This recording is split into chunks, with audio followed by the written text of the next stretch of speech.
তো hello guys, welcome to my channel. তো guys, বেরিয়ে পড়েছি ঠাকমার ইচ্ছা পূর্ণ করতে। ঠাকমা অনেক দিন ধরে আমাকে বলছিল যে মায়াপুর যাবে, তো ফাইনালি আমি বেরিয়ে পড়েছি ঠাকমাকে নিয়ে মায়াপুর। আর মায়াপুরে তো যেতে গেলে লঞ্চ পার হয়ে যেতেই হয়, সবাই জানো। গঙ্গা যমুনাকে না না সাক্ষাৎ করে যাওয়াই যায় না। তো আমরা চলে এসেছি, এই যে দেখতে পাচ্ছ ঠাকমা বসে আছে আর সবাই আছে, মাসি মেসো সবাই। আমরা চলে যাচ্ছি মায়াপুরের উদ্দেশ্যে। তো এখান থেকে লঞ্চে করে যেতে যেতে আমাদের দেখা হবে গঙ্গা এবং যমুনা। তো দেখতে পাচ্ছ দূরে যমুনা এবং গঙ্গা। গঙ্গা মানে কালো জল আর যমুনা মানে ঘোলা জল। তো দেখতে পাচ্ছ এরা দু বোন কখনো মেশে না। কারণ আমি আগে পরে ঠাকুমার কাছে অনেক শুনেছি যে যতই যাই করো না করো, কখনোই মিশবে না গঙ্গা আর যমুনা, এরা সবসময় ভাগ থাকে। আর দেখতেই পাচ্ছ তোমরা নিজের চোখেই দেখো। আমি তো প্রথমত কখনোই বিশ্বাস করিনি, লাইফে ফার্স্ট আমিও দেখে অবিশ্বাস্য। আমিও দেখলাম যে হ্যাঁ, এটাই সত্যি। তো ফাইনালি আমরা চলে এসেছি ইস্কন মন্দিরের সামনে গেটে। তো এটা হচ্ছে ইস্কন মন্দির, শ্রীকৃষ্ণের মন্দিরের সামনে। তো ফাইনালি আমি এখন ঠাকুমাকে নিয়ে ঢুকবো।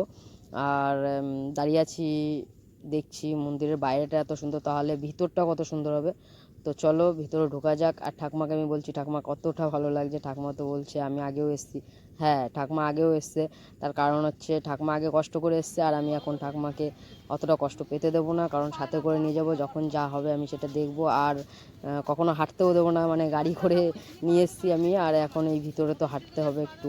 তো যাই হোক, এই মন্দিরে মানে এখন এই মন্দিরটা ভিতরে ঢুকবো। আর এই মন্দিরে কোনো ফোন বা ক্যামেরা কোনো কিছু অ্যালাউ নেই। আমাদের বাইরে ফোন ক্যামেরা সব কিছু জমা করে রেখে তারপরে যেতে হবে।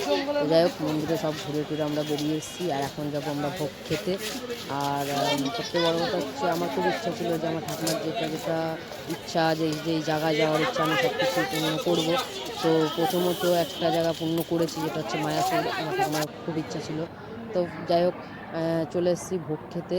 আর এইখানে ভোগ তো মানে ভোগের পরে তো কোনো তুলনাই হয় না, মানে তোমাদেরকে আমি কিছু দিয়ে মানে বোঝাতে পারবো না যে এত মানে ভালো। আমার তো খুব খুব খুব পছন্দ হয়েছে, আর আমি ভোগ খেতে বসে এত তৃপ্তি করে খেয়েছি, মানে ধারণার বাইরে। আমি এমনিতে খিচুড়ি খাই না, তারপরে খুবই সুন্দর লেগেছে।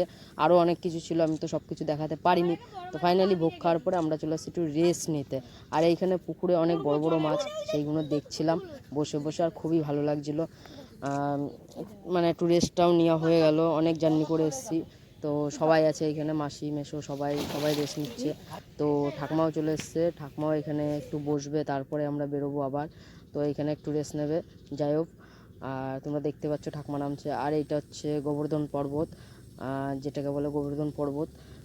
এইটা নাকি মানে যেটা বলে সবাই যে এইখানে ফুলের মালা দিয়ে 7 পাক ঘুরে, ফুলের মালা দিয়ে কোনো যদি মনের ইচ্ছা থাকে সেটা ভগবানের কাছে নিবেদন করলে হয়, মানে সত্যি হয়। তো যাই হোক, আমি করিনি, আমি নেক্সট টাইম করব। আমার এখন কোনো মনের ইচ্ছা নেই, কারণ যেরকম চলছি সেরকম চললেই ভগবানের কৃপায় আমি ঠিক আছি। আর তারপরে চলে এসেছি কৃষ্ণের যেখানে জন্ম হয়েছে। তো যাই হোক, এই যে মানে সবাই বলে যে নিম গাছতলায় নাকি সে খেলাধুলা করেছে।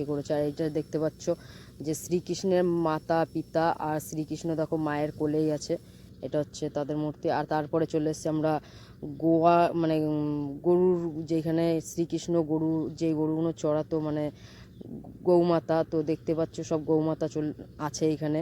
এটা হচ্ছে শ্রীকৃষ্ণের গোয়াল।